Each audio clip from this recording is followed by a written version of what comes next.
Alright folks, okay, back this time with CILEx Unit 3 Homicides, Week 4. There's a lot to this week and there's a lot of study required. It's a bit disproportionate compared to some of the other subjects you're going to speak about. That's probably because homicide is made up of sort of 3 or 4 main key subplots. So we'll start off with an overview, going back to chapter 3 in the book, if you've got this book.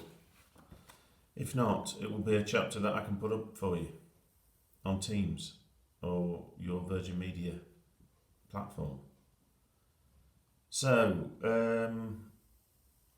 the protection of individuals against physical injury is traditionally seen as one of the most important functions of the criminal law.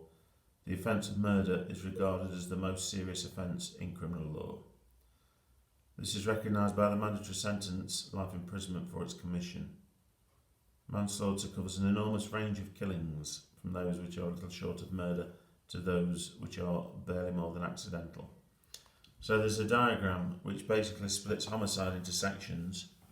Murder, which is like an intentional killing of a person. Manslaughter, which is a generic term which covers killings other than murder. Manslaughter splits into 2 types, voluntary and involuntary. Voluntary manslaughter talks about where a person has the actus reus and mens rea for murder, and then for a number of different reasons they have a partial defence which reduces liability from murder to manslaughter. So murder and voluntary manslaughter, they stick together.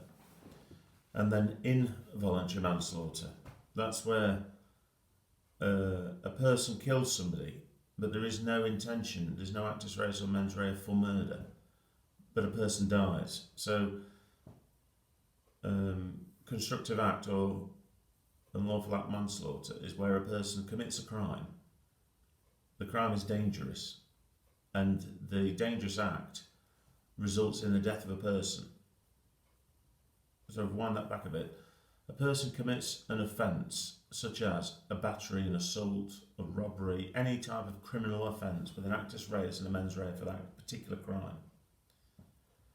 However, as a result of their commission of the crime, somebody dies. So somebody smashes a window, intending to damage the window, being reckless, and a piece of glass drops onto somebody else and kills them. Then that person would face liability for constructive act manslaughter or dangerous act manslaughter, that's what it's called. In essence, people commit crimes, those crimes end up killing people. They didn't intend to go out that day to kill somebody. They had no mens rea for murder. They didn't think anything about killing another person, but their actions, their criminal actions have killed somebody. So you get this, it's quite common in like pub fights or people damaging things. And then we've got the opposite end of the spectrum, where people kill people by an omission or not doing something. The most common one is gross negligence manslaughter. That's where a person has a duty of care to somebody else, like a doctor to a patient. They, for whatever reason, breach that duty of care. The breach is so gross that it results in them moving from like a civil tort or civil wrong across into the criminal jurisdiction, and the facts are put to a jury, and the jury can then decide that that person is liable for criminal negligence, and it's called gross negligence manslaughter. So they're the main, well, for your purposes, for the CILEx exam, you need to know those. So you need to know murder, you need to know about voluntary manslaughter, and you need to know about involuntary manslaughter. Okay, so that's a bit of an overview. Murder itself is relatively straightforward, as you can read. It's the original definition from the 17th century by Lord Coke has been modified now by the Law Commission in 2006 to say that a person is guilty of murder if they unlawfully kill another person intending to kill a person or intending to cause grievous bodily harm, it carries a mandatory life sentence.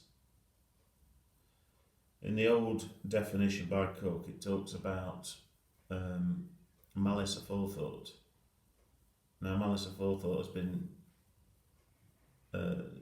it's been examined through case law obviously over the last 300 years, and what it means is it's implied or express. Implied means where a person can also have an intention to cause grievous bodily harm and then go on to kill somebody. That's sufficient for the mens rea. And then obviously the express, where a person has an intention to kill somebody. Leading cases mentioned in this book are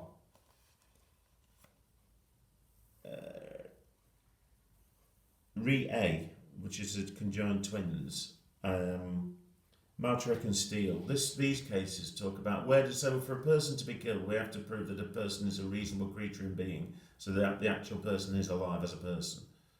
So there are arguments around where does life begin, where does life end. So in R.V. Poulton, 1834, he talks about the child has to be capable of being expelled from the mother and have independent life.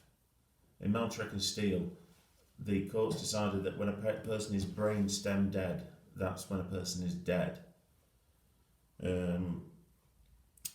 Let's talk about, so within the Queen's Peace, in the old traditional definition, we talk about the jurisdiction of murder and where people are under the Queen's Peace. It's nothing to get too bogged down with. However, there is a case which is a recent case, the killing of Lee Rigby by Adeboloja and Adebowale, 2014, who drive a car, knock Lee Rigby over and then stab him and basically murder him. They argued that they were fighting in a war. They were actually at war, and this was held to be irrelevant. It didn't count what they actually thought that they were fighting a war. The fact is, it was murder. So you can have a read about this, but what I would do is I would concentrate on some of the more basic, mundane examples that you get in the past papers. Some of the cases that we're talking about here are a little bit excessive, and what you'll be asked to do really is explain the actus reus and the mens rea for murder, which is quite straightforward. And obviously understand that people have a partial defence to murder. So moving on to partial defences, we'll talk about the Homicide Act 1957. So Section 2 of the Homicide Act 1957 provides that a person can raise a partial defence. What that means is that the person is charged with murder. When they go to court, they can argue that for two different reasons really, that at the time they were suffering from like an abnormality of mental functioning, or something had happened to them that they'd completely lost control and were not in charge of the normal reasonable faculties. The mind was overtaken by various influences. So with voluntary manslaughter then, these partial defences reduce murder to manslaughter. What does that mean? With murder, the judge has no discretion. It must be a life tariff of some sort. So it starts at 15 and can end up to a full life tariff for murder. There's no discretion. However, with manslaughter, the judge has got the discretion to have flexibility. It's almost like just desserts. The person's sentence can reflect what they've actually done. So that it gives the courts more flexibility with sentencing. And this can obviously make an impact on somebody. What voluntary manslaughter means in reality, and we talked about the Homicide Act, we also have the Coroners and Justice Act 2009, that you need to know that. And we've got Section 52, which amends Section 2 of the Homicide Act and says that a person can raise the defence of diminished responsibility. So diminished responsibility is where a person shall not be charged with murder, but shall be charged with manslaughter if they were killed, or if they're killed or party to the killing of another, and at the time they were suffering from an abnormality of mental functioning, which does what's different things. I mean, they've got to prove that they were suffering from a recognised medical condition, and that medical condition provides an explanation as to why they acted like they did, and why they killed. So to make it simple then, a person's got a recognised medical condition such as schizophrenia, or alcohol dependency syndrome, or depression, one of these recognised medical conditions. In their deluded mind, they think they've got the actus reus and mens rea to murder somebody, and they actually do kill somebody. Then they're examined by a medical team, and the medical team produces evidence to say that they're suffering from one of these recognised medical conditions, such as schizophrenia, which then explains why the person is killed, and provides an explanation why they've lost control, or they've lost all rational control over their mind. And then that reduces the murder to manslaughter, and they're treated differently. This doesn't lead to an acquittal. It just leads to a different sentence for a different offence. Also, contained in sections 54 and 55 of the Coroner's Justice Act 2009, we have the defence of loss of control.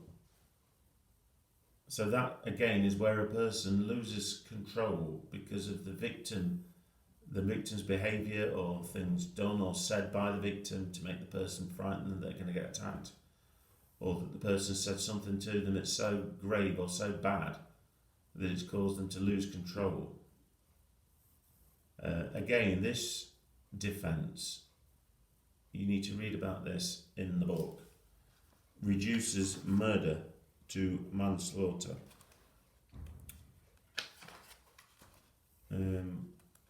So you'll obviously, I haven't got time on here to talk in detail about this because it's one of these that you've got to read.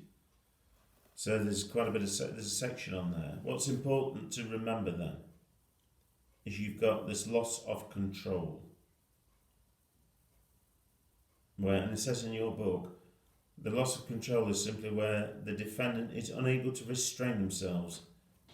In the absence of a definition, it's fair to assume that the definition from Rickens, R-I-C-H-E-N-S 1993, is the definition for this. What the person has then, in section 55, is a qualifying trigger. So the qualifying triggers these are the things that happen that cause the person to lose control. Fear of serious violence from the victim against the defendant or another identified person. A thing or things done or said or both which constituted circumstances of an extremely grave character and caused D to have a justifiable sense of being seriously wronged. And then what you have to remember as well, it's important that section 54(1) says that a person of the same age and sex and in the same circumstances with the same normal degree of tolerance would have acted in the same way. So the leading case for this is R.V. Camplin, 1978. And have a look at Camplin. It revolves around a young lad who's sexually abused and hits an older man over the head with a chapati pan, kills him. And